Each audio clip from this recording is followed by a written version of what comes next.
राधे वर्णानामर्थसङ्घानां रसानां छन्दसामपि मङ्गलानां च कर्तारो वन्दे वाणी विनायको वन्दे विदेहतनया पदपुण्डरीकं केशोरशोरभसमा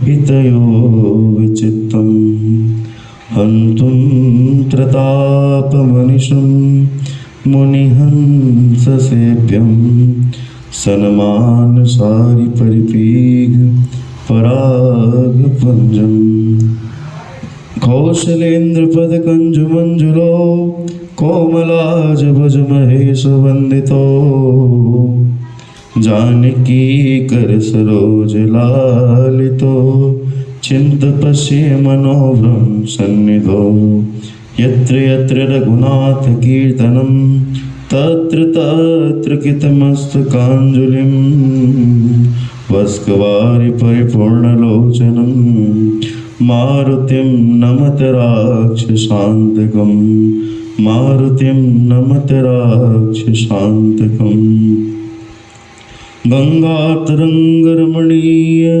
जटाकलापं गौरी निरन्तरविभूषितवामभागं नारायणप्रियमनङ्गमदापहारं वाराणसीकुलपतिं भज विश्वनाथं वन्दे देव उमापतिं सुरगुरुं वन्दे जगत्कारणं वन्दे पन्नगभूषणं मृगधरं वन्दे पशूनां पतिं सच्चिदानन्दरूपाय विश्वोत्पत्त्यादिहेतवे तापत्रय विनाशाय श्रीकृष्णाय वयं नमः।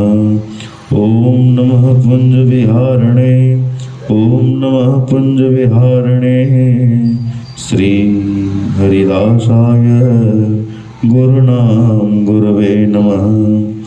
गुरुर्ब्रह्मा गुरुर्विष्णु गुरुर्देवो महेश्वर गुरुर्साक्षात् परब्रह्म तस्मै श्री गुरवे नमः।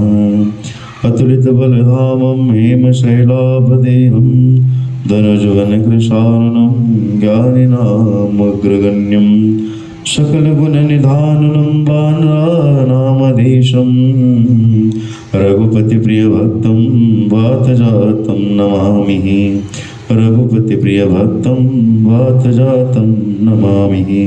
ॐ हनुमते नमो नमः। नारायणं नमस्कृत्यं नरं चैव नरोत्तमं देवीं सरस्वतीं व्यासं ततो जयमुदीरये। नष्टप्रायेषु भद्रेषु नित्यं भागवत सेवया मङ्गलं भगवान् विष्णु मङ्गलं गरुडध्वज मङ्गलं पुण्डरीकाक्षाय मङ्गलाय तनो हरि। हरे कृष्णा कृष्ण कृष्णा हरे हरे हरे राम राम राम हरे हरे।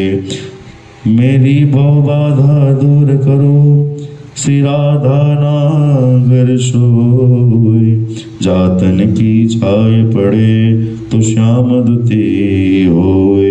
श्री राधा मेरी स्वामिनी मैं राधे जुगुदास जन्म जन्म मोहि दीजियो श्री वृंदावन को वास श्री वृंदावन को वास।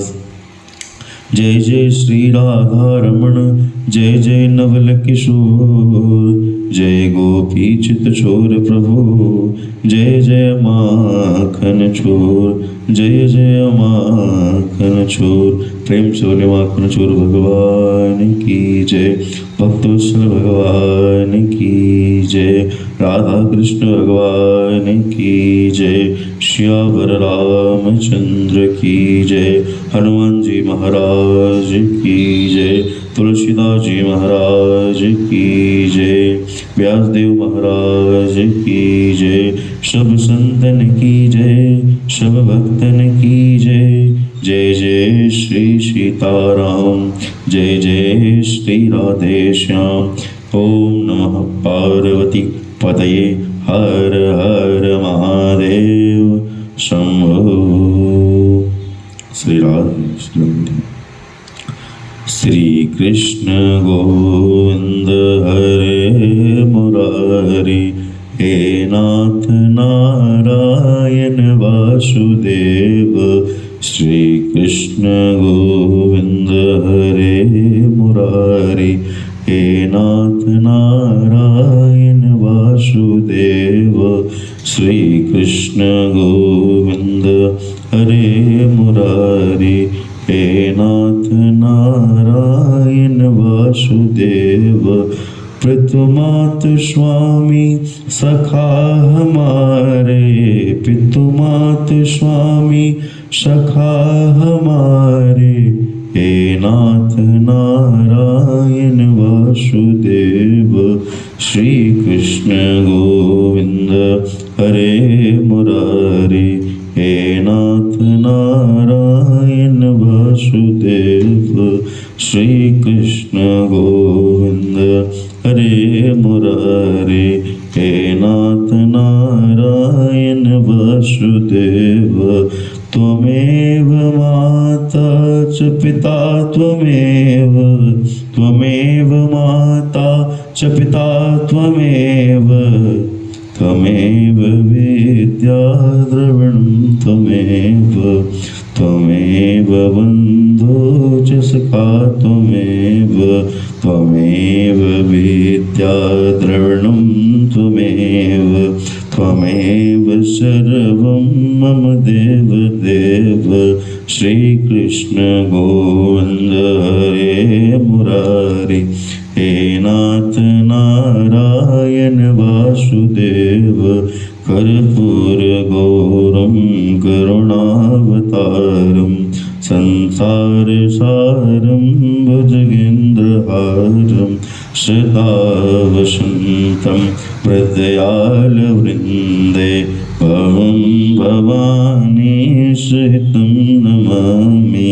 मन्दारमाला कुलकालकाले, कपालमाला चित्तशेखराय, दिगंबराय च दिगंबराय। नमः शिवाय च नमः शिवाय। हे कृष्ण गोविंद हरे मुरारी, हे नाथ नारायण वासुदेव। श्री कृष्ण गोविंद हरे मुरारी, हे नाथ नारायण वासुदेव।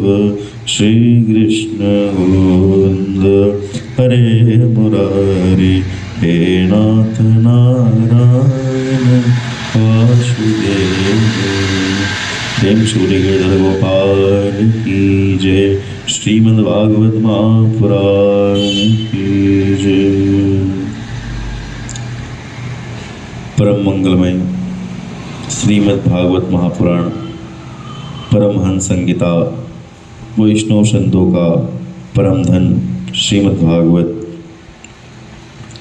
उन आनंद कंद कृष्णचंद्र ठाकुर जी एवं विश्वभानुनंदनी आनंद कंदनीय श्री राधा रानी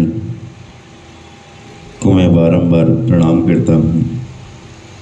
श्री राधा रानी एवं राधा रमण की अनंत कृपा अनंत करुणा से हम सब प्रभु की कथाओं का गान एवं कथा का श्रवण कर पा रहे हैं। मैं उनको बारंबार नमन करता हूँ। राधा कृष्ण भगवान की जय। ओम नमः शिवाय, ओम नमः शिवाय।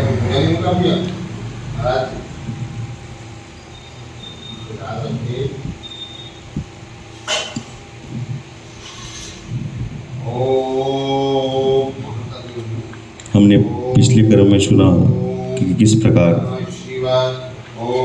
शिव जी ने दक्ष प्रजापति के सिर पर बकरे का सिर धारण करवाया और किस प्रकार दक्ष प्रजापति का उद्धार किया। ओम नमः शिवाय। आगे हम शिवाय। ओम नमः शिवाय। भगवान भोले बाबा की कथाओं का श्रवण करेंगे। ओम नमः शिवाय। उसके उपरांत मैं आपको ओम नमः शिवाय। कुछ कथाओं का श्रवण करवाता हूँ ओम नमः शिवाय। कि ओम नमः शिवाय। ओम नमः शिवाय। ओम नमः शिवाय। सती जी ओम नमः शिवाय। ओम नमः शिवाय। ओम नमः शिवाय। ओम नमः किस प्रकार अपने देह को त्यागी। ओम नमः शिवाय। ओम नमः शिवाय। ओम नमः शिवाय। सती ने क्यों अपने ओम नमः शिवाय। देह को त्याग दिया। सती का अर्थ क्या होता है। सती का अर्थ होता है अपने प्रतिव्रता धर्म को निष्ठापूर्वक धारण करना, उनका पालन करना, उसी को सती कहते हैं भैया। सती के रूप में अनेकों अनेक स्त्रियों ने सतीव्रता धर्म का पालन किया है, जिसमें से एक अनुसुईया मैया भी आती है। दूसरी हमारी माता शियाजू सीता मैया, वह भी एक सती के रूप में रामचंद्र जी के वामंग में विराज करती है, उनको भी एक सती माना गया है भैया। और अनुसुईया मैया से ही सीता जी ने सतीव्रता धर्म का व्रत को अनुसरण किया था। यह कथा तब की है जब माता अनुसुईया का विवाह अत्रि मुनि के साथ में हुआ, अतः दोनों ने अनंत समय तक तपस्याएं की। अतः अनुसुईया मैया पति की प्रतिव्रता धर्म से सेवा करने लगी। अतः उसी समय राम जी विवाह होकर जब सीता माता को घर की ओर ले गए तो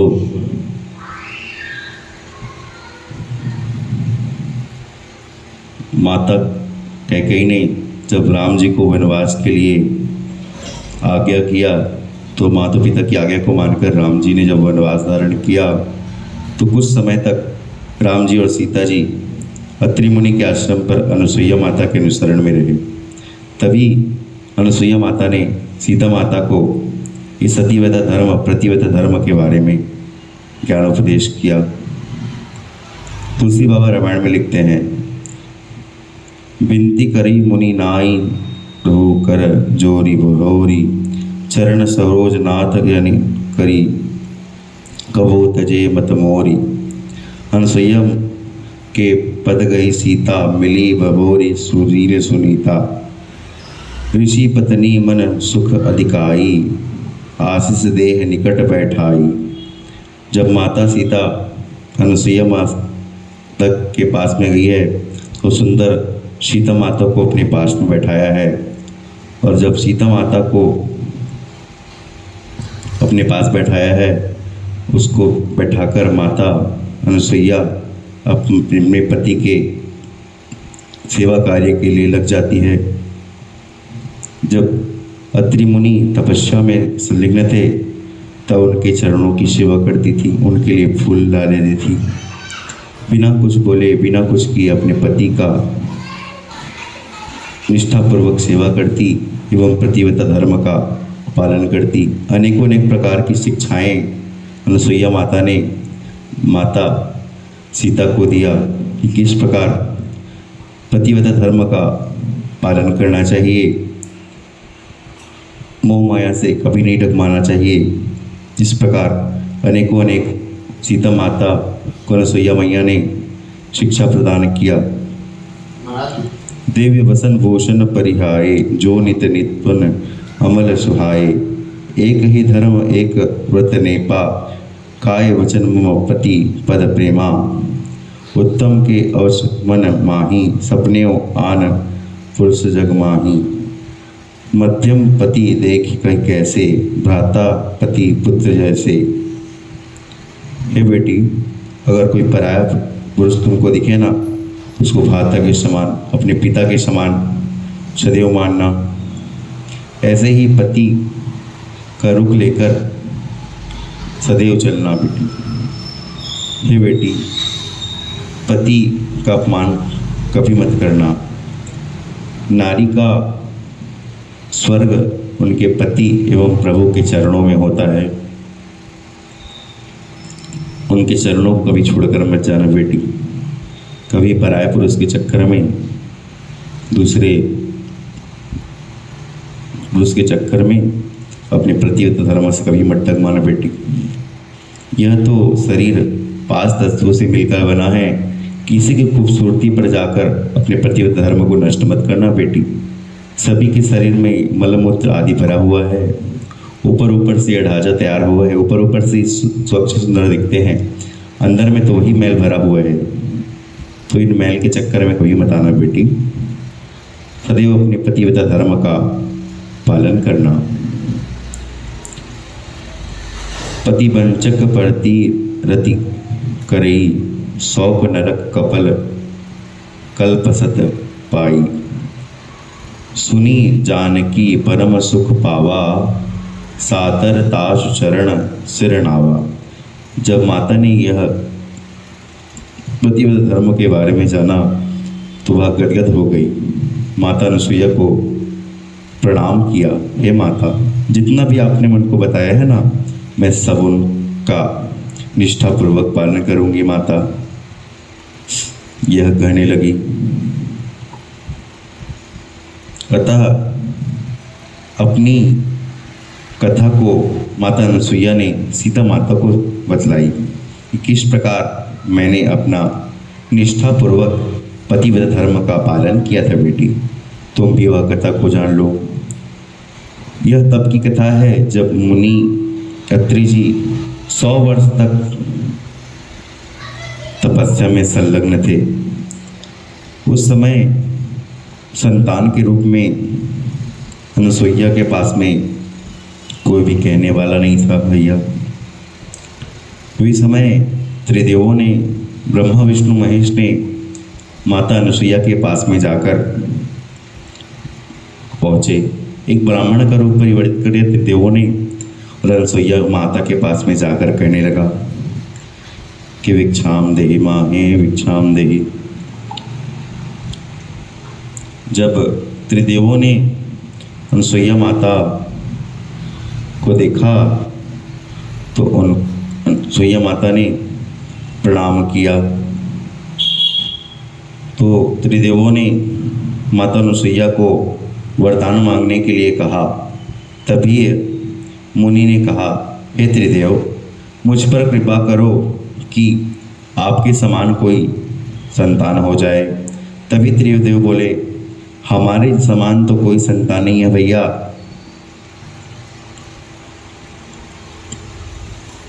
अगर हमारे समान कोई संतान नहीं है, हम ही आ सकते हैं, ऐसा वरदान दिया। परंतु इस वरदान के पीछे, इस आशीर्वाद के पीछे भी एक कारण है बेटी कि मैंने किस प्रकार प्रतिव्रत धर्म का पालन किया था। त्रिदेव ब्राह्मण का रूप परिवर्तित कर आए थे और मुझे कह रहे थे कि हे बेटी, कि तुम मुझे भिक्षा दो।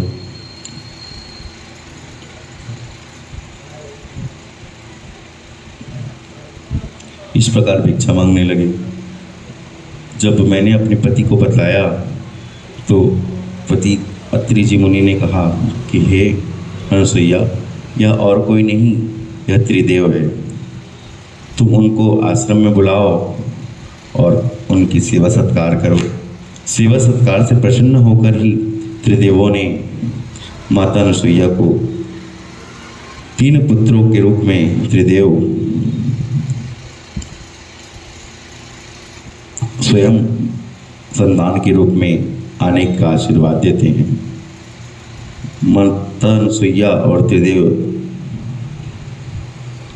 अब माता पिता समान के आनंद ले रहे हैं। अत्रि मुनि गदगद हो गए जब त्रिदेवों ने संतान बनकर अनुसुईया के गर्भ में आए। तब अत्रि मुनि के आश्रम में अतः ही वात्सल्य प्रेम की भावना जगने लगी। त्रिदेवों ने जब उनकी सेवा सत्कार में इतना संलग्न हो गए कि उनकी पत्नियां अत्रि मुनि के आश्रम पधारे तो क्या देखते हैं कि ब्रह्मा विष्णु छोटे शिशु के समान बनकर माता अनसुईया से अपने बालक होने का आनंद ले रहे हैं। इस दृश्य को देखकर त्रिदेवियों ने माता अनसुईया को जाकर बड़ी प्रार्थना की कि हे माता, यह हमारे पति हैं, कृपया आप हमें इन्हें दे दें। तब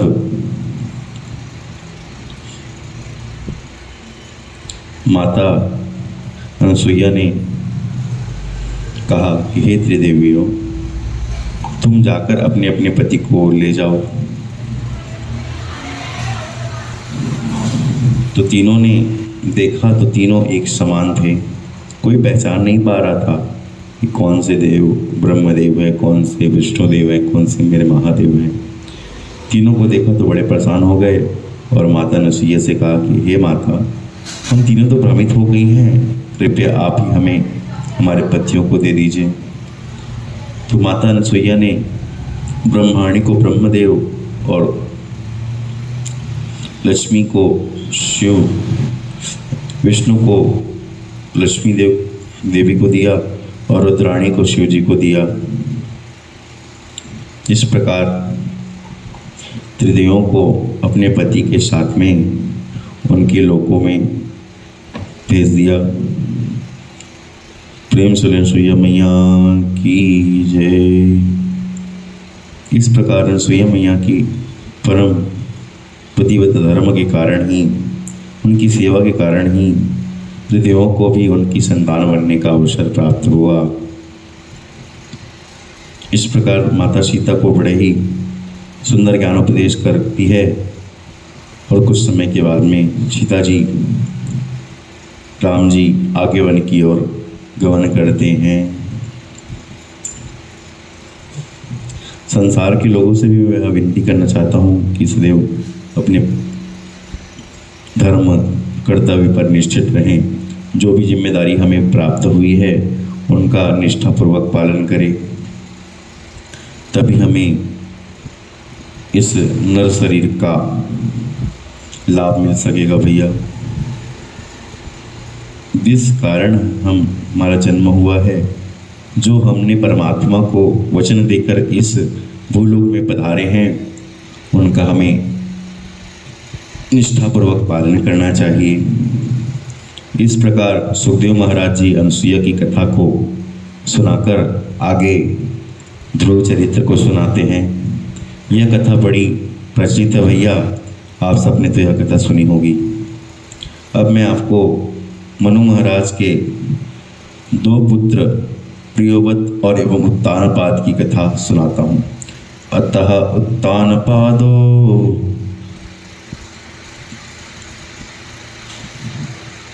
प्रियोव्रतः। उत्तानपाद और प्रियोव्रत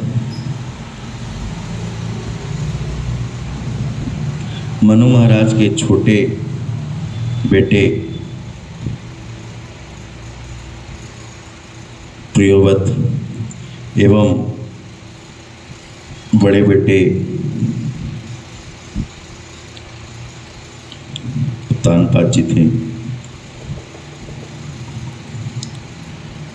क्योंकि बड़े पुत्र प्रियोव्रत, उनका मन भगवान के भजन में विलुप्त था, जिस कारण उनको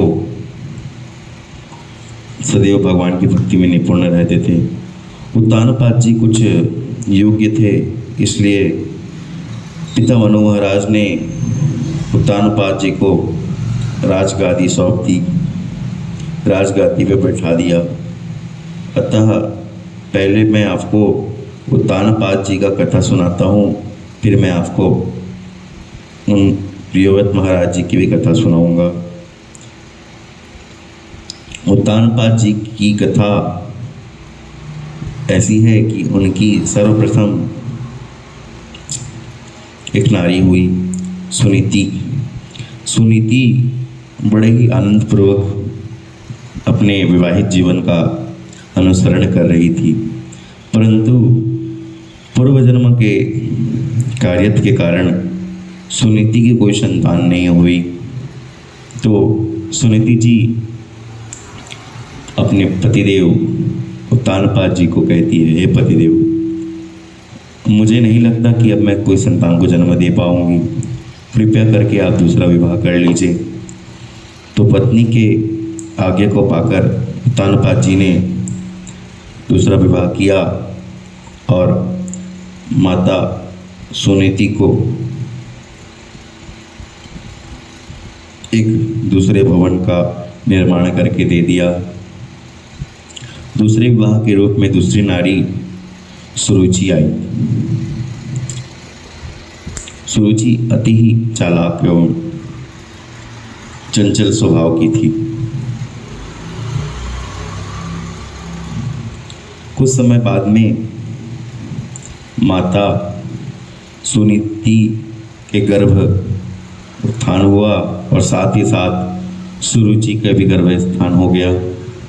दोनों ने एक एक बालक को जन्म दिया। बड़ी रानी सुनीति का पुत्र ध्रुव और छोटी रानी सुरुचि का पुत्र उत्तम हुआ। राजा ने दोनों का नामकरण संस्कार करवाया और दोनों के साथ में सुखपूर्वक रहने लगे। राजन बड़ी रानी को उतना प्रेम नहीं कर पाते थे जितना वह छोटी रानी सुरुचि के साथ समय व्यतीत समय देते थे। सुनीति का अर्थ होता है सुंदर नीति।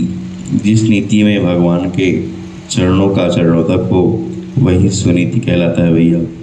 सुरुचि का अर्थ होता है अपनी भावनाओं के अनुसार, अपनी रुचियों के अनुसार हम कोई कार्य करते हैं तो वह सुरुचि कहलाता है भैया।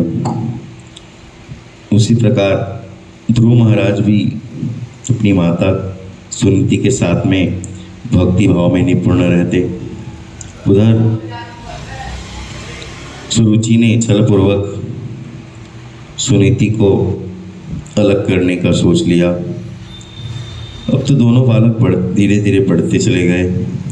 एक दिन की कथा ऐसी आती है कि जब राजन अपने छोटे पुत्र उत्तम को गोद में खिला रहे थे, तभी वहाँ पर ध्रुव जी महाराज पधारे।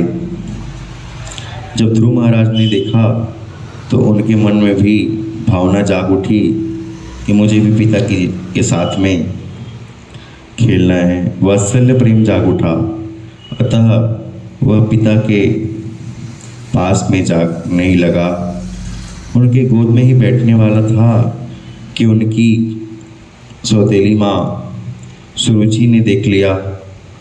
अतः उन्हें गोद से उतारकर नीचे सीढ़ियों के किनारे कर दिया और कहा, ध्रुव, तू पिता के गोद से उतर जाओ, तुम पिता के गोद में बैठने के अधिकार में नहीं हो। तुम्हारी इतनी हिम्मत कि तुम मेरे महल तक आ गए और यह हक जमाने के लिए तू महाराज की गोद में बैठना चाहता है। यह सुनकर छोटे से ध्रुव महाराज बोले, माँ, अरे मैं भी तो तुम्हारा पुत्र हूँ ना, क्यों नहीं बैठ सकता पिता के गोद में? यह मेरे भी तो पिता है ना। जब यह कहा तो डांटते हुए सुरुचि ने कहा कि खबरदार, मुझे तूने माता कहा तो। यह भले तुम्हारे पुत्र हो सकते हैं, परंतु यह राज सिंहासन तुम्हारे अधिकार से अनुकूल नहीं है भैया। इसमें तो मेरा पुत्र ही बैठेगा।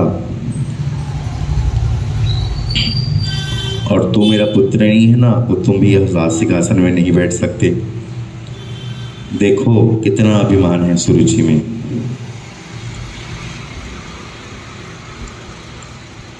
जब तक गति में सुरुचि कहने लगी कि हे ध्रुव, जब तक तू गति में नहीं बैठ सकता, जब तक तू मेरी गर्भ से पैदा नहीं होगा। आज बंधुओं देखो, संसार में यही तो है झगड़े का कारण कि हम दो बात के पीछे फंसे हुए हैं, तू तेरा और मैं मेरा। इसी कारण भागवत कहती है कि तू तेरा मैं मेरा के चक्कर में मत फंसो भैया। सबको अपना मानकर सबका प्रेम पूर्वक पालन करो, व्यवहार करो।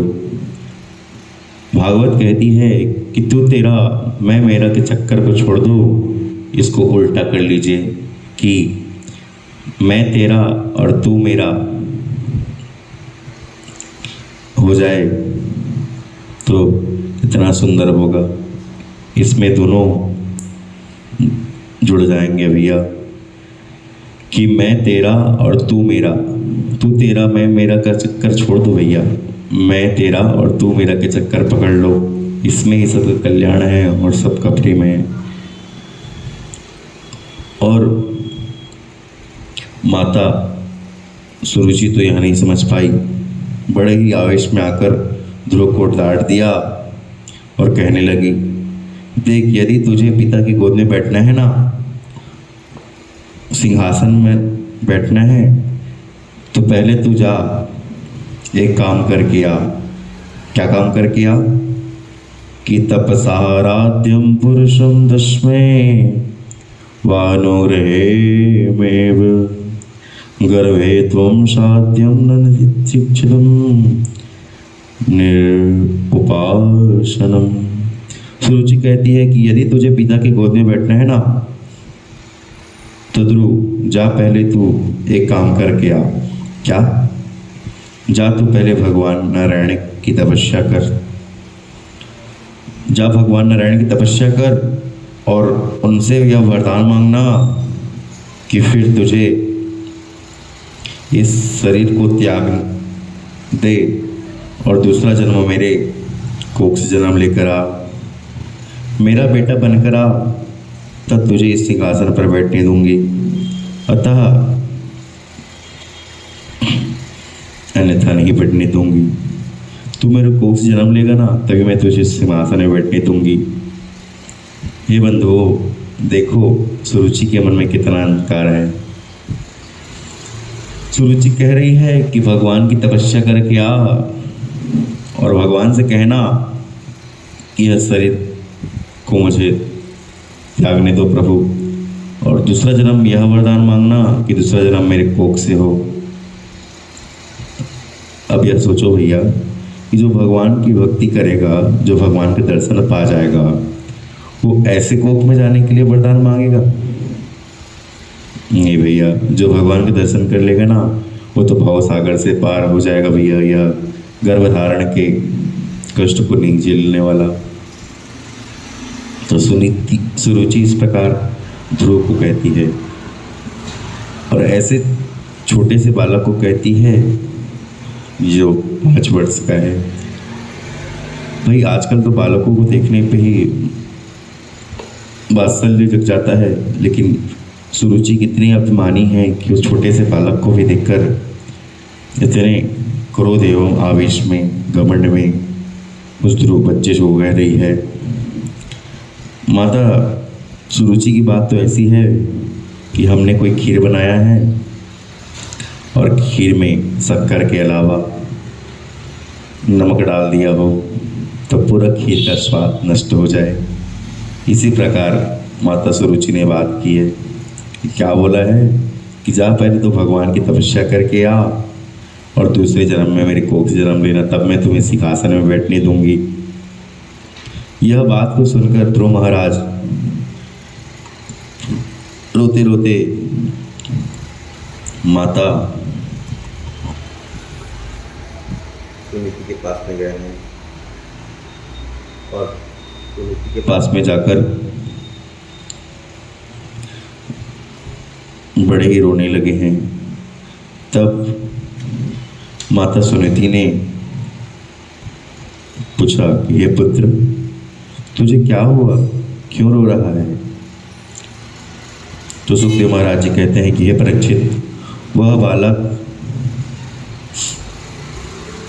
कहने लगा, मातु सपत्न्याशु दुःखितविद्या श्वासनम वृषभो दंडोहत यद्भिः। ध्रुव उस सर्प के समान रोते हुए गया है कि जिसे हमने डंडा मार दिया हो। जो सर्प डंडा मार दिया जाए फू फू फूंकार मारते हुए जैसे जाता है, उसी प्रकार छोटे से बालक, 5 वर्षीय बालक ध्रुव महाराज जी रोते हुए माता सुनीति के पास में जाते हैं। जब माता सुनीति को पता चलता है तो पुत्र को कहती है, देखो ध्रुव, बालक इधर आओ, मेरे पास आओ।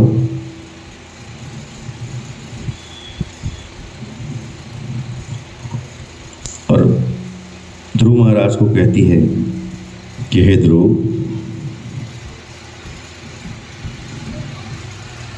तू ना बड़ा भोला है, तेरे अंदर ना मत सा नहीं है। दूसरों की खुशी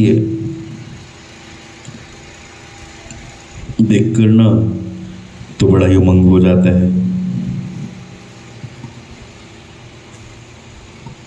मत्सा का अर्थ होता है ईर्ष्या करना भैया। आजकल लोगों में मत्स्य की भावना प्रकट हो गई है। एक ऐसी कथा आती है कि 2 मित्र एक होटल में जाकर खाना खा रहे थे। तो पहले मित्र ने रोटी लिया और जैसे ही सब्जी में डुबाया, भोजन किया, तो सब्जी इतना तीखा था कि आग से आंसू आ गए। तो दूसरे मित्र ने पूछा कि हे मित्र, तुम्हारे आंख में आंसू क्यों आ रहे हैं? तो पहले मित्र ने मन ही मन सोचा, अगर मैं इसको बता दूंगा कि सब्जी में तीखा बहुत ज़्यादा है तो यह सब्जी नहीं खाएगा। तो उन्होंने यह कह दिया, हे मित्र, आज मेरे पिताजी इस दुनिया में नहीं है ना, इसलिए मुझे खाते हुए रोना आ गया। तो दूसरे मित्र ने भी रोटी तोड़ा, सब्जी में डुबाया और खा लिया। और सब्जी खाया तो हू हू हू करने लगा। तो पहले मित्र ने पूछा कि हे मित्र, तुम हो क्यों कर रहे हो? तुम्हारे आंख में आंसू कैसे हैं? तो दूसरे मित्र ने कहा कि मेरे आंख में आंसू इसलिए हैं कि मैं सोच रहा हूँ कि तुम्हारे पिताजी इस दुनिया से चले गए हैं तो तुम्हें क्यों यहाँ पे छोड़ गए हैं। तुम बता नहीं सकते थे कि सब्जी में मिर्ची ज़्यादा है। तो ऐसी तो हमारी भावना हो गई भैया। दूसरे को कष्ट में देखकर, दूसरे को दुख में देखकर हम प्रसन्न हो जाते हैं भैया। इसी प्रकार माता सुनीति अपने पुत्र को समझा रही है कि हे बेटा, हे ध्रुव, तेरे अंदर में ना कुछ भी मत्सरता की भावना नहीं है बेटा। तू बड़ा ही ना भोला है, सीधा साधा है। आज सुनीति चाहती तो सुरुचि को जाकर झगड़ा करने लग जाती, परंतु सुनीति ने ऐसा कुछ नहीं किया। ध्रुव को समझाया कि हे बेटा, तू बड़ा सीधा साधा है,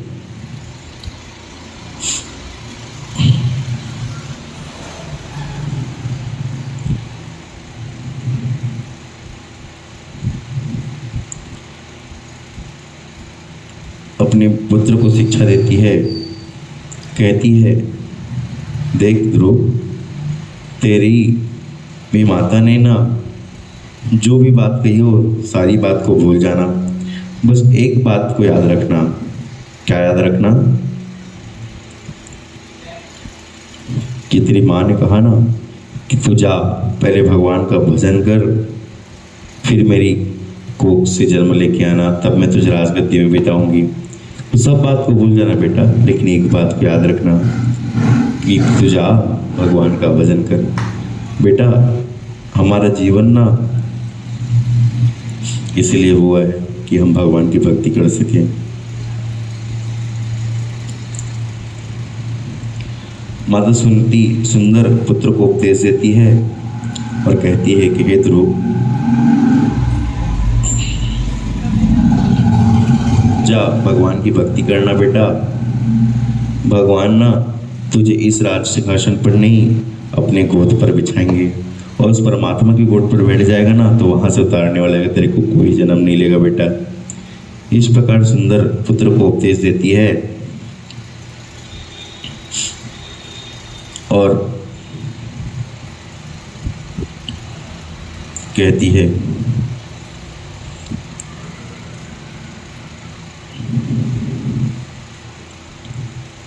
कि हे पुत्र, तुम सारी बात को भूल जाओ। जितना भी तुम्हारी माँ ने कहा ना, ये याद रखने योग्य नहीं है, केवल एक बात को पकड़ लेना। हर व्यक्ति के अंदर ना भैया बहुत सारे गुण दोष होते हैं, परंतु हमें गुणों को रखना चाहिए और दोषों को भूल जाना चाहिए। जड़ चेतन गुण दोषमयी, विश्व कीन की करतार, संतहस गुण यही, परिहरी वाही विकार। हर व्यक्ति के अंदर वस्तु के गुण दोष होते ही हैं भैया। अब देखे रहे हैं कि आग में गुण जितना होता है उतना उसमें दोष भी होता है। आग भोजन पकाने के लिए तो होता है, परंतु हम मुझे हाथ लगा लेंगे तो तुरंत हाथ को हटा लेना ही सही है भैया। अब तुम गुण के कारण ही उनको हाथ लगाओगे, हाथ तो जल जाएगा भैया। इसलिए आग में कभी हाथ नहीं डालना चाहिए। श्री राधे श्री राधे श्री राधे। इसी प्रकार माता सुनीति सुंदर पुत्र को उपदेश देती है, पुत्र तुम अपने हृदय में ना दो जगह बना लो। क्या जगह बना लो? एक मंदिर बना लो और एक शमशान बना लो बेटा। मंदिर में अच्छी अच्छी बातों को रखना और शमशान में जितने भी दोषों को देखना, उसको शमशान में उपमित कर देना बेटा। और जितने भी गुणों को देखना ना उसको मंदिर में सजा कर रखना बेटा। हमें भी वास्तव में ऐसे ही करना चाहिए, गुणों को मंदिर में रखना चाहिए और दोषों को देखकर तुरंत भस्मित कर देना चाहिए भैया। सुंदर बेटे को उपदेश देती है कि तू जा बेटा नारायण के भजन करना, यह बस याद रखना कि वही तुम्हारा कल्याण कर सकते हैं बेटा, ये तुम्हारा कल्याण कर सकते हैं। इस प्रकार सुंदर पुत्र को उपदेश देती है और ध्रुव महाराज जी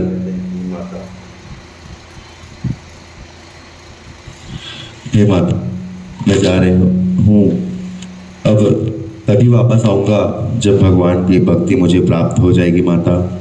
ध्रुव के हृदय में यह बात बैठ गई।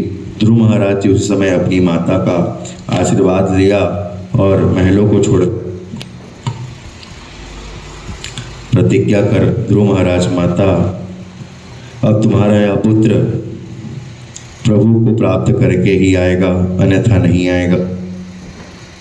चाहे फिर अगर मुझे प्रभु मिले या ना मिले, यह तुम्हारा पुत्र नहीं लौटेगा। संकल्प कर लिया और ध्रुव महाराज धीरे धीरे वन की ओर जाने लगे। मार्ग में नारद जी सदगुरु रूपी नारद जी महाराज मिले। नारद जी महाराज ने बड़ी परीक्षा ली अरे पुत्र, तुम कहाँ जा रहे हो? इतने छोटे से बालक हो और अकेले इस वन में? गुरु जी महाराज कहते हैं, ध्रुव जी महाराज कहते हैं, हे नारद जी, मैं भगवान से मिलने के लिए जा रहा हूँ। तो नारद जी हंसने लगे, बेटा अपनी उम्र तो देखो, 5 वर्ष के बालक हो, भगवान से मिलने जा। अरे मुझे देखो, मैं दिन रात भगवान की भजन करता हूँ, मेरे दाढ़ी पक गए हैं, मेरे सारे बाल पक गए हैं, सफ़ेद हो गए हैं, फिर भी इतनी मुश्किल से मुझे भगवान के दर्शन होते हैं। तू कहाँ भजन भाव के चक्कर में पड़ रहा है बेटा? बड़े बड़े बड़े महात्मा जब जीवन बीत जाता है, कभी भी भगवान की भक्ति नहीं हो पाती भैया, और तू इस मोह माया के चक्कर में पड़ रहे हैं। जा बेटा। नारद जी कहते हैं कि हे बेटा, तुम कहाँ ये भजन के चक्कर में लग रहे हो? मैं तुम्हारे सारी बात को जानता हूँ। मैं तुम्हारे पिताजी से ना, मैं तुम्हारी सिफारिश कर दूंगा और वह तुम्हें अपनी राज सिंहासन में बैठा देंगे। मेरी बात को ना तुम्हारे पिताजी बहुत मानते हैं, तुम्हें अवश्य ही राज सिंहासन में बैठा देंगे। तो ध्रुव जी महाराज कहते हैं कि हे नारद जी, अब मुझे ना पिताजी की गोद में नहीं बैठना, अब मुझे उस परम पिता की गोद में बैठना है, क्योंकि बड़े ही सौभाग्य से 84 लाख योनियों से पार करके मुझे यह नर शरीर मिले हैं गुरुदेव। अब मैं इसे व्यर्थ नहीं जाने दूंगा, उस परम पिता को प्राप्त कर उनकी गोद में बैठना चाहता हूँ। इस प्रकार की बात को सुनकर नारद जी प्रसन्न हुए और ध्रुव को आशीर्वाद दे दिया कि हे पुत्र, अवश्य तुम्हें भगवान के दर्शन होंगे बेटा, ये हमारा आशीर्वाद है। अतः नारद जी गुरु परंपरा से सुंदर ध्रुव जी महाराज की गुरु दीक्षा करते हैं, गुरु मंत्र देते हैं। नारद जी से गुरु मंत्र पाकर ध्रुव जी महाराज आगे की ओर चलते हैं। नारद जी सुंदर भगवान का गुरु मंत्र देते, कौन सा मंत्र देते हैं? ओम नमो भगवते वासुदेवाय, ओम नमो भगवते वासुदेवाय। वैष्णव परंपरा से गुरु दीक्षा देकर नारद जी ध्रुव महाराज को वृंदावन की ओर भक्ति के लिए भेजते हैं। छोटे से ध्रुव जी महाराज वृंदावन की ओर जा रहे हैं। ध्रुव जी महाराज वृंदावन जाकर वहाँ कठिन भगवान का तप करते हैं। ऐसी साधना कि महाराज देवताओं का आसन हिलने लगा। जैसे ही ध्रुव जी महाराज की साधना सफल हुई तो मालूम है क्या हुआ? ध्रुव जी महाराज के सामने साक्षात्कार में बाके बिहारी प्रकट हो गए। ध्रुव जी महाराज की कठिन साधना को देखकर सब देवताएं पुष्प वर्षा करने लगे। ध्रुव जी महाराज ने ना 5 महीने में ही भगवान को प्राप्त कर लिया था। इतनी निष्ठा भक्ति को देखकर भगवान को आना ही पड़ा। ध्रुव जी महाराज के सामने बाके बिहारी दर्शन लेकर कहते हैं, हे पुत्र, हे ध्रुव, आंखें खोलो। तब ध्रुव जी महाराज ने आंखें खोली और सुंदर भगवान का दर्शन किया। ध्रुव जी महाराज भगवान का दर्शन कर कर उनसे अनेकों अनेक स्तुतियाँ गाया।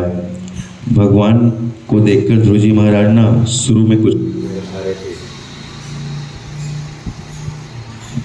कुछ नहीं कह पा रहे थे, तो भगवान ने अपने शंख से ध्रुव जी महाराज का मुंह आलिंगित किया। तो ध्रुव जी महाराज अनेकों अनेक स्तुति से भगवान की वंदना करने लगे, स्तुति करने लगे, कहने लगे, हे गुरुदेव, हे परमपिता, अब मैं तुम्हारी शरण में ही रहना चाहता हूँ। हे बांके बिहारी, हे वृंदावन बिहारी, अब मैं तुम्हारी शरण में रहना चाहता हूँ। मुझे चरणों से लगा लो हे प्रभु, हे वृंदावन बिहारी, हे श्याम बिहारी, हे मुरलीधर, मैं तुम्हारी चरणों में रहना चाहता हूँ। और बड़ा ही सुंदर भजन ध्रुव जी महाराज ने भगवान के लिए गाया। मुझे चरणों से लगा ले, मुझे चरणों से लगा ले मेरे श्याम मुरली। सुंदर ध्रुव जी महाराज ने भगवान का गान गाया। कहने लगे, तेरी शरण में आके मैं धन्य हो गया, तेरी शरण में आके मैं धन्य हो गया। जन्मों की प्यास थी जो, जन्मों की प्यास थी जो, संपन्न हो गया। तेरी शरण में आके मैं धन्य हो गया। तेरी शरण में आके मैं धन्य हो गया। दुख में तड़प रहा था प्रभु, मददों से मैं दुख में तड़प रहा था प्रभु, मददों से मैं एक आपका सहारा, गोविंद आपका सहारा साकार हो गया।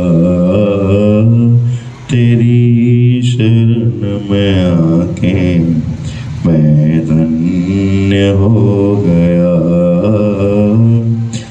करना कभी न दूर प्रभु चरणों से आप, करना कभी न दूर प्रभु चरणों से आप। चरणों के ही सहारे, चरणों के ही सहारे भव पार हो गया। तेरी शरण में आके मैं धन्य हो गया। तेरी शरण में आके पर धन्य हो गया। सुंदर भगवान स्तुति वंदना को सुनकर बड़े प्रसन्न होते हैं और प्रभु कहते हैं कि हे बेटा, ऐसी स्तुति, ऐसी गान, ऐसी भजन मैंने आज तक नहीं सुना बेटा, जैसे तुमने कहा है।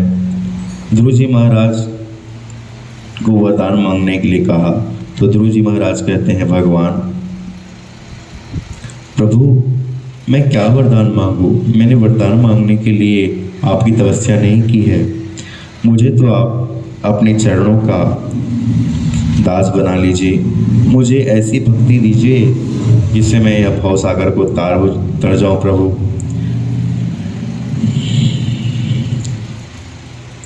इसलिए मैं सत्संग कहा करता हूँ, जिंदगी में हुस्न को निखार चाहिए, जिंदगी में हुस्न को निखार चाहिए, उजड़े हुए गुलशन को बहार चाहिए, औरों को भले चाहिए वो मिल जाए उन्हें, पर भक्तों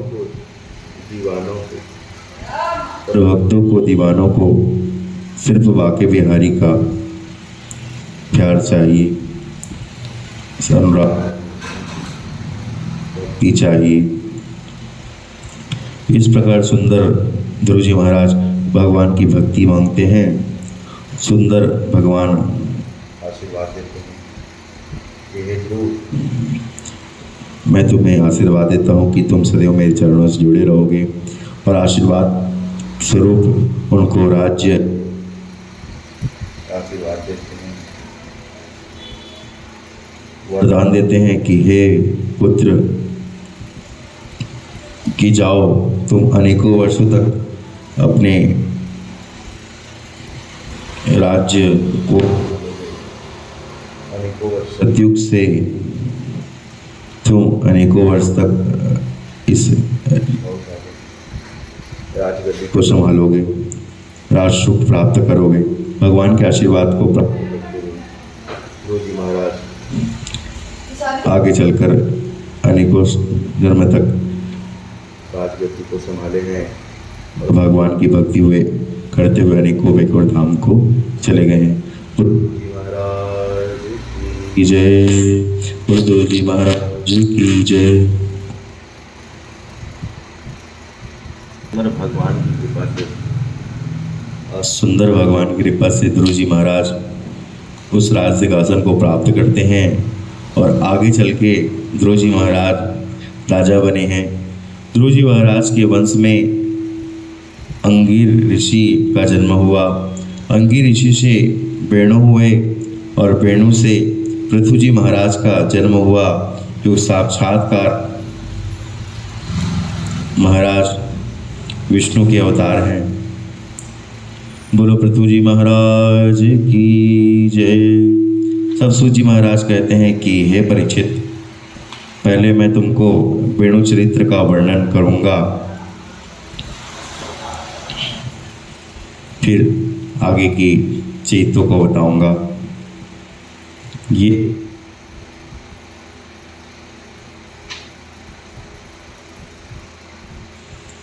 पृथु जी महाराज का जन्म विष्णु के अवतार में हुआ, जो सत्संग को शौनकादि ऋषियों के उपदेश से प्राप्त किए। अतः जिनके अश्वमेघ यज्ञों की कथा मैं तुमको आगे चलकर सुनाऊंगा। पृथु जी महाराज के पुत्र विजेता, हरविदान, प्रचेता, प्राचीवाही 10 पुत्र हुए, जिन्हें हम प्रचेता के नाम से जानते हैं, जो भगवान की भक्ति करने लगे, भोले बाबा की भक्ति करने लगे। भोले बाबा ने उन्हें रुद्र गीता में अनेकों उपदेश प्रदान किए हैं, अनेक उपदेश प्रदान किए हैं भगवान की भक्ति किस प्रकार करना चाहिए। हजारों श्लोकों में भगवान ने सत्संग की महिमा को रुद्र गीता में भगवान शिव जी कहते हैं कि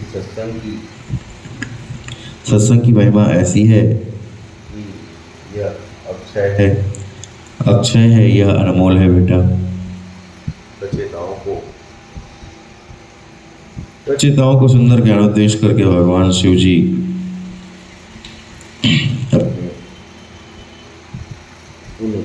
प्रचेताओं को उतार देते हैं। यह कथा मैं कल आपको सुनाऊंगा। प्रेम से श्री राधे।